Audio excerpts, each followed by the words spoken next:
Savais-tu que tes personnages secondaires avaient des arcs narratifs différents que tes personnages principaux? Je m'appelle Lolita, je suis prof d'écriture de fiction et aujourd'hui on s'intéresse aux alliés de ton personnage principal. Je m'appuie notamment sur le manuscrit Créer les arcs narratifs de ces personnages de l'autrice Kim Wieland. L'autrice, elle nous rappelle assez rapidement l'objectif d'un allié. Son but, ce n'est pas de changer ou d'évoluer psychologiquement ou physiquement au cours de l'intrigue, contrairement au personnage principal, mais ça va bien être de venir en aide et de soutenir le personnage principal afin qu'il puisse atteindre son objectif. Ce qui va finalement venir changer drastiquement la nature de son arc narratif. C'est-à-dire que contrairement au personnage principal qui va plutôt avoir un arc narratif d'évolution positif ou négatif, l'arc narratif d'un personnage secondaire, d'un allié, ça va plutôt être ce qu'on appelle un flat arc ou un arc plat en français.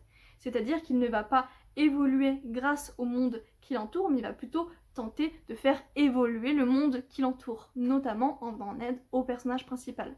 Si on prend par exemple le manuscrit Emma de Jane Austen, Monsieur Kingley, le personnage secondaire, a déjà conscience finalement des qualités et des défauts du personnage d'Emma et ce qui va pouvoir l'aider ou l'empêcher d'atteindre son objectif.